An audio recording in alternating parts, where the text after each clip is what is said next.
आदाब, मैं हूं मुमताज आलम रिजवी। बात करूंगा मैं जो इस वक्त मुल्क के हालात हैं, और इस वक्त नहीं बल्कि कई सालों से आप देख रहे हैं कि किस तरीके का माहौल बनाया जा रहा है। यहां पे किस किस्म की नारेबाजी हो रही, नफरत का माहौल बनाया जा रहा है, और अपोजिशन यहां बार बार इस चीज को उठा रहा है, महसूस कर रहा है। चुनाव में भी उसका इस्तेमाल किया जा रहा है, खुल्लम खुल्ला इस्तेमाल किया जा रहा है। और अब न सिर्फ हिंदुस्तान बल्कि बाहर से भी इस मामले को लेकर के आवाजें उठने लगी।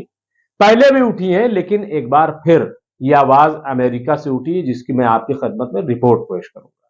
दरअसल अभी आप देख रहे होंगे जो इस वक्त चर्चा चल रही है, वो चल रही है द केरला स्टोरी, जो फिल्म है केरला के हालात पे और वहां लव जिहाद का जो मामला है उसको लेकर के वो फिल्म बनाई गई है, जिसमें कहा गया है कि 32,000 के करीब लड़कियों को, हिंदू लड़कियों को कन्वर्ट किया गया, ऐसा कहा जा रहा है, बाहर ले जा रहा है। पूरी स्टोरी है बहरा। वो फिल्म अभी लॉन्च नहीं हुई, सिर्फ टीजर लॉन्च हुआ है, लेकिन उसको लेकर के हंगामा खड़ा हुआ है, क्योंकि फिल्म जो है बड़ी बेतुकी सी बनी हुई है, ऐसा कहा जा रहा है।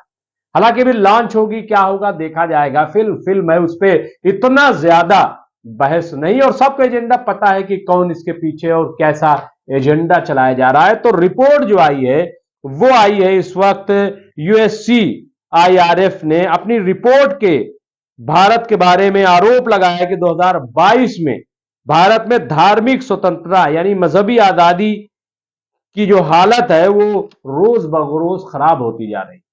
यानी हालात जो है, और ये सब महसूस कर रहे हैं, सब महसूस कर रहे हैं, सब ये बात को कह रहे हैं। आप देख लीजिए, पूरे साल के दौरान भारत सरकार ने राष्ट्रीय, राज्य और स्थानीय स्तरों पर धार्मिक रूप से भेदभावपूर्ण नीतियों को बढ़ावा दिया और लागू किया। इसमें धर्मांतरण, अंतर धार्मिक संबंधों, हिजाब पहनने और गौ हत्या को लक्षित करने वाले कानून शामिल हैं, जो मुसलमानों, ईसाइयों, सिखों, दलितों और आदिवासियों, स्वदेशी लोगों और अनुसूचित जनजातियों को नकारात्मक रूप से प्रभावित कर रहे हैं। यह रिपोर्ट है, यह मैं नहीं कह रहा हूं। रिपोर्ट सही भी हो सकती है, रिपोर्ट गलत भी हो सकती है। इसमें कहा गया है कि USCIRF ने अपनी रिपोर्ट में अदालती मामलों में देरी की सूचीबद्ध किया है, लेकिन इस तथ्य को छोड़ दिया कि वास्तव में NRC के कार्यान्वयन का आदेश असम हाईकोर्ट ने दिया था, न कि सरकार ने। इसके अलावा रिपोर्ट भारतीय ग्रामीण के लिए गायों की सांस्कृतिक और आर्थिक महत्व को स्वीकार करने में विफल रही है। गौ हत्या और संवैधानिक प्रतिबंध का उल्लेख भी किया गया है। उन्होंने कहा कि रिपोर्ट इस तथ्य की उपेक्षा करता है कि बुलडोजर से गिराए गए घर अवैध और अधिसूचित थे, और इसके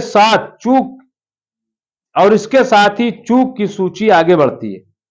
USCIRF आश्चर्यजनक रूप से कश्मीर में जिहादी मुसलमानों द्वारा हिंदुओं के सिर कलब करने और उनकी लक्षित हत्याओं का उल्लेख करने में विफल रहा है, ऐसा कहा जा रहा है। वहीं भारतीय अमेरिकी मुस्लिम परिषद ने USCIRF के निर्णय का समर्थन करते हुए कहा है कि भारत को लगातार चौथे वर्ष विशेष चिंता वाला देश के रूप में नामित किया गया है। यानी पिछले 4 साल से यह शिकायत जो है वो की जा रही है कि यहां पे ऐसा हो रहा है, और कई ऐसे मामले हैं जहां पे आपको पता ही है कि किन किन चीजों को लेकर के ऐसा किया जा रहा है। और यहां पे USCIRF ने आरोप लगाया कि केंद्रीय सरकार ने भी आलोचनात्मक आवाजों को दबाना जारी रखा है। सेंट्रल सरकार विशेष रूप से धार्मिक अल्पसंख्यकों और उनकी ओर से वकालत करने वालों को, इनमें निगरानी, उत्पीड़न, संपत्ति के विध्वंस और गैर कानूनी गतिविधि रोकथाम अधिनियम UAPA के तहत हिरासत के माध्यम से और विदेशी योगदान विनिमय यानी FCRA के तहत गैर सरकारी संगठनों को लक्षित करना शामिल है। ये कोई मामूली रिपोर्ट नहीं है और कोई मामूली बात भी नहीं है। सवाल यह है कि क्या ऐसा नहीं हो रहा है? हम बिल्कुल समर्थन नहीं कर रहे हैं अमेरिका, हम बिल्कुल जो मुस्लिम कांग्रेस है उसका समर्थन नहीं कर रहे हैं, लेकिन क्या हम अपने गिरेबान में भी झांक कर नहीं देख सकते?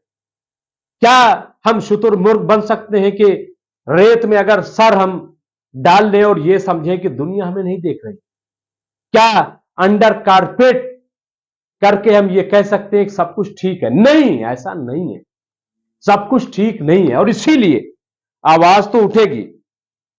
भारतीय अमेरिका मुस्लिम परिषद ने यूएससीआईआरएफ के निर्णय का समर्थन करते हुए कहा कि भारत को लगातार चौथे वर्ष वही बात कहा है।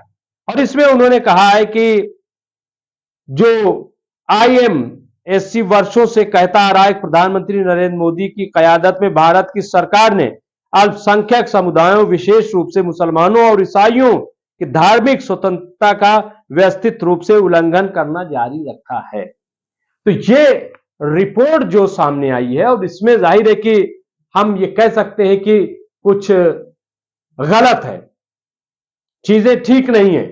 हम इसको चलिए सारी रिपोर्ट को रिजेक्ट भी कर दें, तब भी अगर आप देखें कि क्या हो रहा है। उत्तर प्रदेश को अगर सिर्फ आप ले लीजिए, बार बार अपोजिशन की आवाज को सुन लीजिए कि अपोजिशन क्या कह रहा है, किस किस्म के ऐलानात किए जाते हैं, एकतरफा जो है।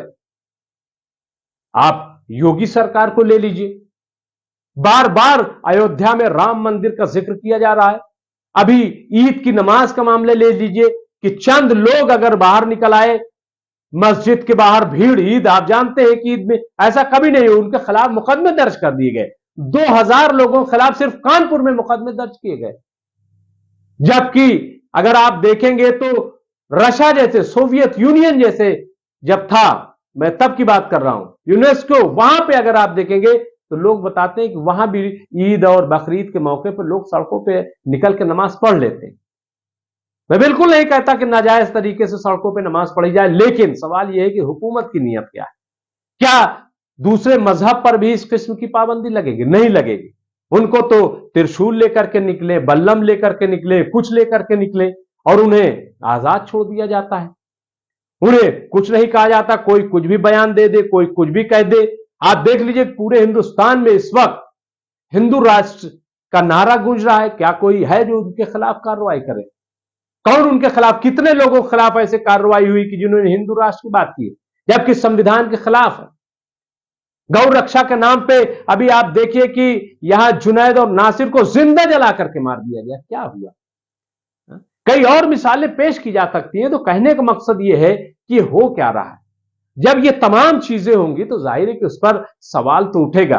मैं बार बार कह रहा हूं कि मैं इस बात का समर्थन कतई तौर पर नहीं कर रहा हूं कि कोई बाहर मुदाखलत करे, लेकिन जो बातें कही गई हैं, हिजाब का मामला, कर्नाटक में आप देख लीजिए क्या नाटक हुआ। अभी भी वहां पे आप देखिए कि बार बार एक इशू उठाया जाता है, मैंने मुसलमानों का 4% रिजर्वेशन खत्म कर दिया, मैंने मुसलमानों का 4% रिजर्वेशन खत्म कर दिया, मैंने मुसलमानों का 4%। क्या है ये? क्या कर्नाटक का चुनाव भाजपा इसी बात पे जीतेगी कि उसने मुसलमानों का रिजर्वेशन खत्म कर दिया? डबल इंजन सरकार क्या कुछ नहीं किया उसने कि बताया कि विकास का क्या काम किया है? क्या मुसलमानों के घरों पे बुलडोजर चला देना ही जो है विकास है? क्या इसी का जिक्र किया जाएगा जिसका रिपोर्ट में हवाला दिया गया है? अदालतें खामोश तमाशाई है। जिस तरीके से अतीक और अशरफ का मर्डर हो गया लाइव, क्या यह शर्मनाक नहीं है? इस पर कोई सवाल नहीं उठाएगा? क्या दुनिया देख नहीं रही है? जब लाइव मर्डर हो रहा है इस तरीके से, तो दुनिया उसको देख नहीं रही? सुप्रीम कोर्ट ने जो अभी नोटिस भेजा है, क्या सरकार उसका जवाब नहीं देगी? और भी इस किस्म के मामले हैं। आप देखिए धरने पर खवातीन बैठी हुई, महिला पहलवान बैठी हुई, उनके साथ क्या हो रहा है? खुदकुशी के बारे में अभी मैंने बताया कि किस तरीके से अयोध्या में एक पुजारी जो है वो आत्महत्या कर लेता है क्योंकि उससे पुलिस 2 लाख रुपया मांगती है, और वो कहता है कि हमारे पास तो एक वक्त खाने के लिए रोटी के पैसे नहीं, तो 2 लाख रुपया कहां से दो? ये क्या है? ये कौन सा नया भारत है? ये कौन सा अमृतकाल है कि जहां अयोध्या में एक पुजारी हत्या कर लेता है और उसके पास खाने के लिए पैसे तक नहीं होते, और अमृतकाल है? क्या ये अमृतकाल इसी को कहेंगे? नया भारत यही होगा हमारा? एक सवाल है, क्या विश्व गुरु हम ऐसे बनेंगे?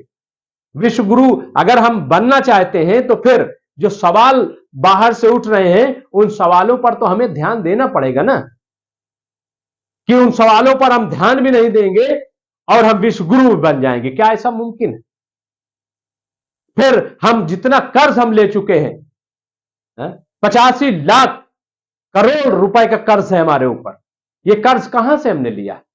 कैसे हम बाहर से आंख बंद कर लेंगे? क्या इसका जवाब है सरकार के पास?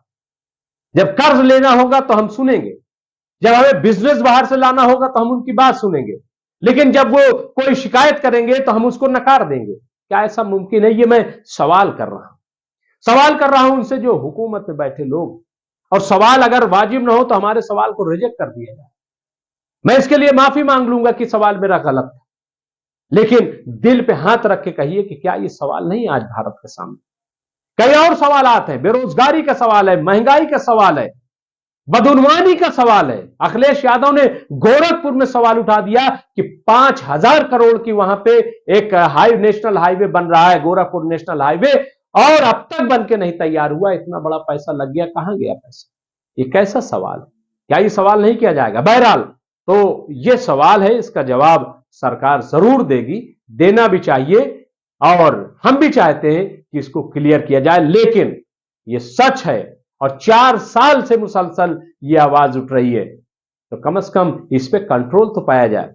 मैं कहूंगा प्रधानमंत्री नरेंद्र मोदी जी से कि विश्व गुरु बनाइए, लेकिन इस पे तो कंट्रोल पाइए। जो कुछ हो रहा है इसको तो ठीक कीजिए। आप मन की बात आप करते हैं, लेकिन जंतर मंतर पिछले 10 दिनों से जो महिला पहलवान है उनकी बात नहीं सुन रहे हो, कह रहे हैं कि हमारी भी बात सुन लीजिए।